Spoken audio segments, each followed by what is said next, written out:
Welcome to the programme. There have been renewed clashes in the Egyptian town of Mahala following riots there on Sunday. Police have fired tear gas to disperse thousands of protesters demonstrating against rising food prices and low wages. More than 100 people were injured during Sunday's violence and dozens more arrested. Let's go now to Amir Al-Khaki, our correspondent, who's on the phone. He joins me from Mahala. Amir, I believe that there is more confrontation going on right now. That's correct, Sohail. What I can see from a rooftop overlooking the whole scene here is thousands of policemen cordoning off the main square in Mahala, Al-Jumhuriyya Square, where protesters have tried to knock down a post into the square. And they have been throwing stones at police, and police responded with stones first and then fired tear gas. After that, burnt tires were thrown towards police, which is now cordoning areas, emptying each area and moving ahead, like 100 meters ahead, and then firing tear gas to push the crowd back. And again, the main road from Mahala to Cairo is being closed today because of the events going on. People have gone to the side streets. Tear gas can be smelled intensely in the area. In fact, I have been tear gassed myself, and I've just received a message now that says that the public prosecutor of Egypt has been trying to see for himself the damage that the Sunday riot has caused, and he promised to take legal actions against those responsible. There was a great deal of anger and violence on the streets on Sunday. There was a build-up of security forces as well. What has that been like through the day, and how many of those security forces are actually trying to dispel the rioters as we speak?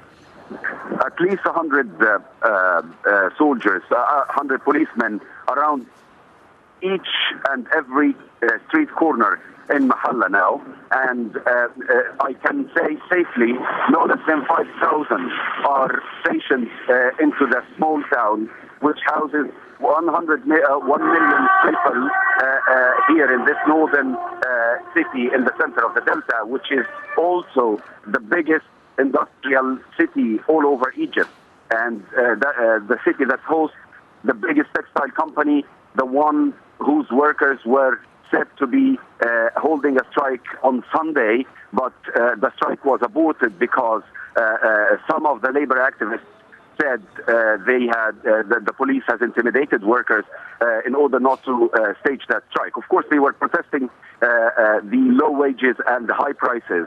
And now, in front of me, I can see police has stationed 2 armored vehicles with around 50 soldiers, and the rest of the troops are retreating after pushing the crowds back into the main road leading from Mahala to Tanta and then to Cairo. Of course, some of the issues, as you just mentioned, were rising prices and inflation. Of course, you've been there for over 24 hours. How angry are the people in that particular town? And does that represent how people in Egypt are feeling right now? I would rather say that Mahala is special in this case because, as I said, it hosts the biggest textile company. The textile workers have been leading the strikes action, the industrial action over the past 2 years. Of course, we know that more than 300 strikes have been staged since then. Every strike was calling for the same demand. It's pay raise and better work conditions, more benefits. In front of me is a thick cloud of black smoke coming out of a burnt black tire just in front of police. It's just like 20 meters from where the police armored vehicles are stationed.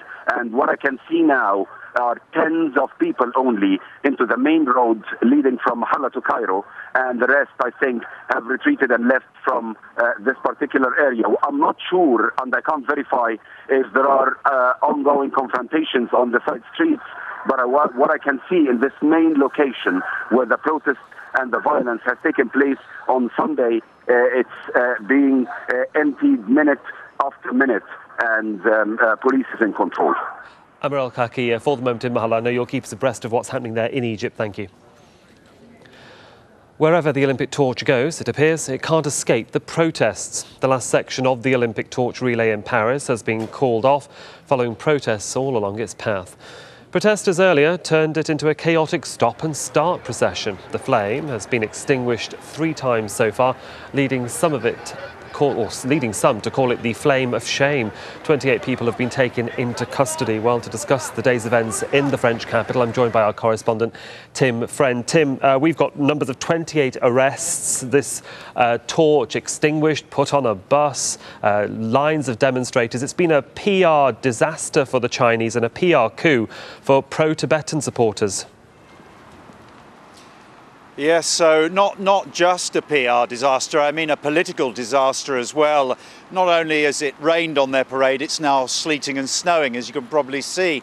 They had to carry the torch to its final destination, not as intended in a glorious relay of runners, of athletes, but on board a coach where it had been taken for safekeeping on several occasions along this route today.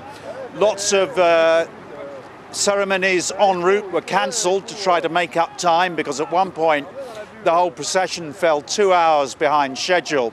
The Olympic torch is now, or has arrived at the stadium, not without, as you said, some arrests. 28 is the total, we can confirm that, although there may be more as the evening goes on.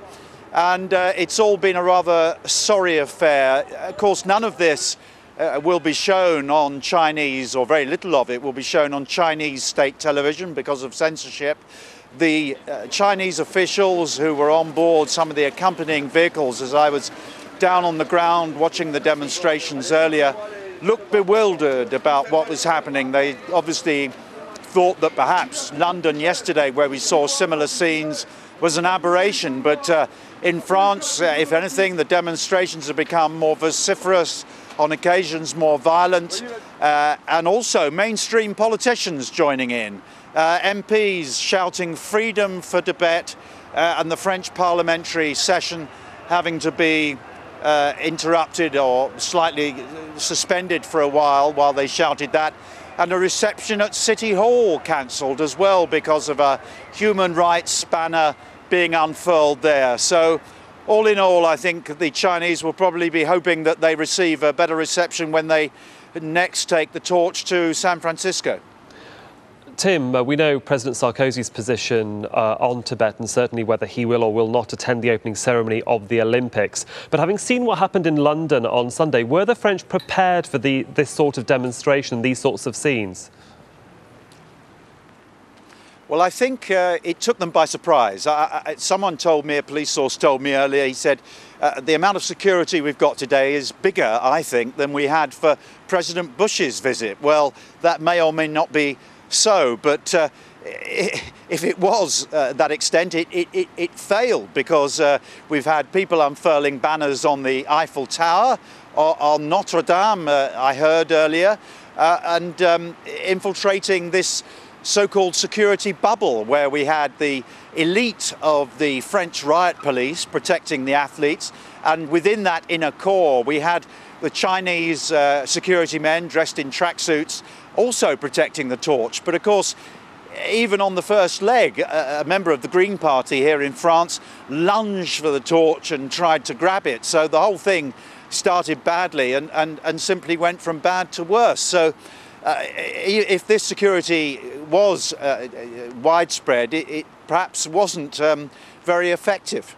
Well, we shall see how the day finally ends in Paris. I know you'll be there for us to give us the latest. Tim Friend, our correspondent there in Paris. China, meanwhile, has condemned the protests in London and Paris as acts of sabotage by a handful of Tibetan separatists. The International Olympic Committee, President Jacques Rogge, who's in Beijing, has also expressed concern. Inside China, frustrations growing at attempts to disrupt the Games, as Tony Cheng reports. After all the preparations, hard work and anticipation, China isn't happy that its Olympic party is being spoiled. At least that appears to be the prevailing attitude to protests along the route of the Olympic torch. In the capital, after a weekend of what the newspapers have called sabotage and much more disruption anticipated along the torch's journey back to Beijing, there was little sympathy for those protesting or for their cause. Despite being censored from the international media, Chinese state TV showed the disruption in London.